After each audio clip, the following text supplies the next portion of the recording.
They've been selling this to us, selling this garbage to us, telling us it's bad for us and unhealthy and it's causing problems. But now that they can legally make money off of it, it's like alcohol. Exactly. Like Prohibition. alcohol. Prohibition. Yes. You know, when only a few people was making money illegally, then the government figured out, some big wigs, well, we're going to make money off of this. We can make money. If we make it legal, we're making a killing. We're making a killing. But to take it even a step further, this is how wars are. Look, your mom's an Iraq War veteran. I'm a Gulf War veteran. The wars are strictly fought. Look who made money off of that, Halliburton. Vice President's company. Billions of dollars they made off that war. To destabilize the Middle East and everything. Yep. You know what I'm saying? All about money. That's why most of your politicians are warmongers, because, especially in the South, because most of your military equipment is made in the South. Most of your bases are made. They make money off the military, and if there ain't no war, they ain't making a lot of money. So they got to keep this war machine going. That's exactly why America been around, established for only 243 years, and out of all them 243 years, all they ever been through is war after back to back. Yes. But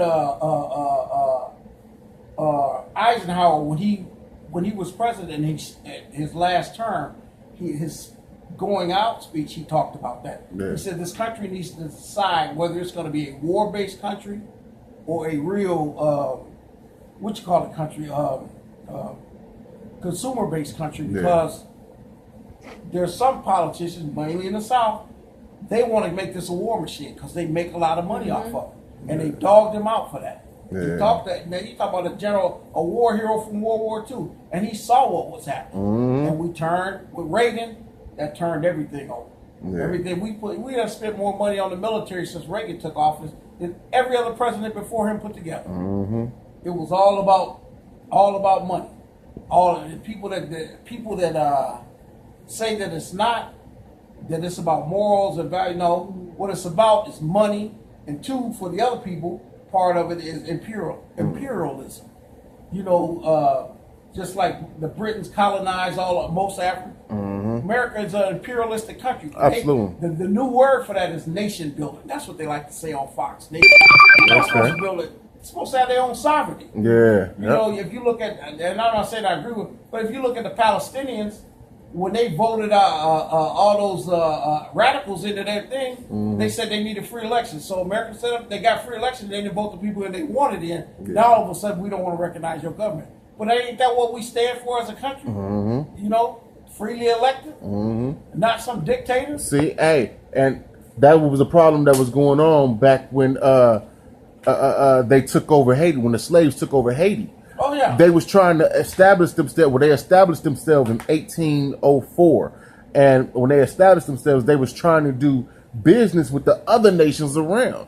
The other nations around was looking like, well, look, you just got done, getting out of war with France. So they didn't really want to touch them because they was involved with France. Right. Plus them being Caucasian, them having dealings with them. They didn't want to mess with them no matter what. And Haiti was one of the biggest sugar producers at that time. And they didn't want to touch them. No nation wanted to mess with them. If we can't control, if we this white nation and all of it, if they can't control you, they want to destroy you. Yeah. If they can control you, they find it. Look, Saddam is a perfect example. Look how we support him all them years, then all of a sudden he crucified him. Look, all of a sudden he was the devil reincarnated. But they got on Fox News showing him all on the TV when he came here to the White House. We was over there in his palace and all that. Yeah. All the weapons he got most of them came from us. Absolutely, yeah. Propping him up against Iran because we had a problem with them. Anybody so we supported him. Become a terrorist. Exactly, yeah. They turn whoever don't agree with America, you a terrorist. And I argue with some guys about this too, when they talk about, well, y'all have wars in Africa. Again, caused by this nation or Europeans.